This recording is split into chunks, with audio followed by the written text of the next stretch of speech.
சென்னையை தலைமையிடமா கொண்ட லலிதா ஜுவல்லர்ஸோட ஐபிஓ தான் வந்திருக்கு. இந்த ஐபிஓல அப்ளை பண்ணலாமா? வேணாவா? அப்ளை பண்ணா எவ்வளோ லிஸ்டிங் கெயின் கிடைக்கும்? இந்த நிறுவனத்தோட லாபம், நஷ்டம் எப்படி இருக்கு? எல்லாத்தையுமே வந்து டீட்டெயிலா இந்த வீடியோல பார்க்கலாம் வாங்க.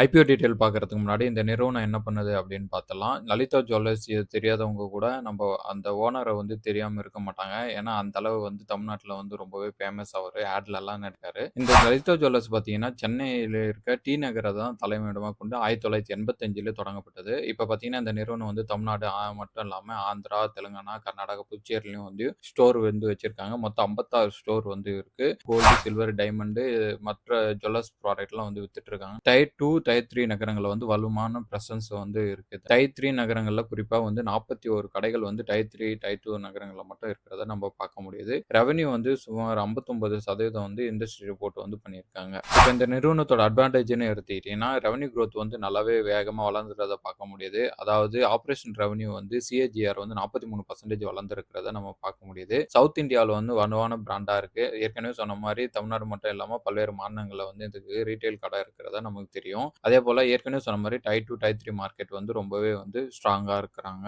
ஸ்டோரேஜ் வேல்யூ பெர்ஃபார்மன்ஸும் வந்து நல்லாவே இருக்கு அப்படின்னு சொல்லிக்கிறாங்க.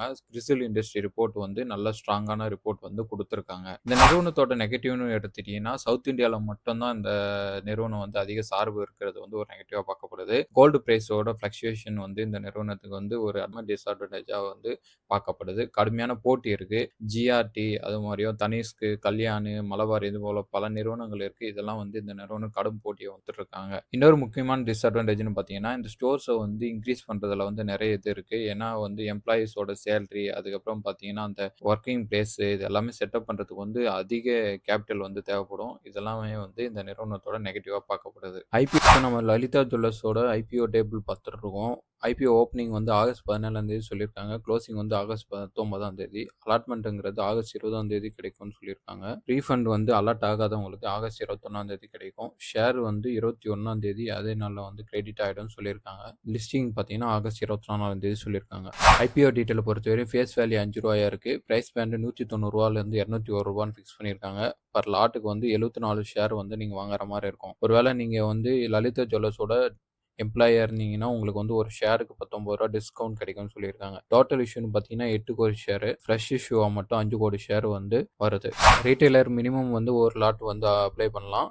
அப்படி பார்த்தீங்கன்னா 74 ஷேருன்னு சொல்லியிருந்தேன். ரூ. 14,874 நீங்க வந்து பே பண்ற மாரி இருக்கும். மேக்ஸிமம் வந்து 13 லாட் அப்ளை பண்ணலாம். அப்படி பார்த்தீங்கன்னா ரூ. 1,93,362 நீங்க பே பண்ற மாரி இருக்கும். கம்பெனியோட ஃபினான்ஸ்ன்னு எடுத்துக்கிட்டீங்கன்னா, அசெட் நல்லாவே க்ரோ ஆயிருக்கிறத பார்க்கணும். கிட்டத்தட்ட வந்து 2024ல 5,182 கோடியா இருந்தது. இப்ப பார்த்தீங்கன்னா 10,942 கோடியா வந்து கிட்டத்தட்ட டபுள் ஆயிருக்குன்னு சொல்லணும். டோட்டல் இன்கமும் வந்து 16,800 கோடியிலிருந்து 25,039 கோடியா வந்து அதிகரிச்சிருக்கு. ப்ராஃபிட் ஆஃப்டர் டாக்ஸ் பேட் எடுத்துக்கிட்டீங்கன்னா உங்களுக்கு வந்து அதுவும் வந்து ட்ரிபிள் ஆயிருக்கிறத பார்க்க முடியுது. 359 கோடியிலிருந்து 1,009 கோடியா அதிகரிச்சிருக்கு.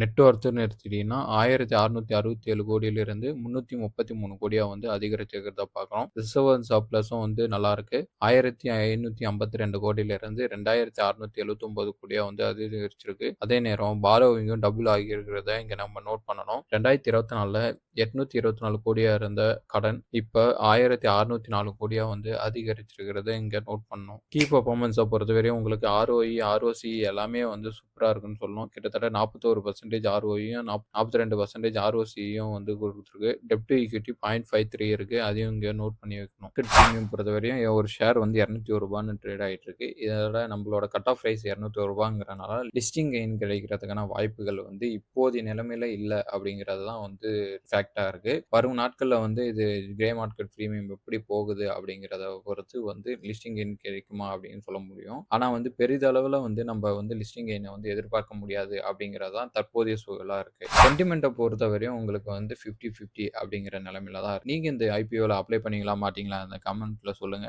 இதே போல ஒரு பயனுள்ள தகவலோட நான் உங்கள அடுத்த வீடியோல சந்திக்கிறேன். அதுவரைக்கும் நன்றி நண்பா.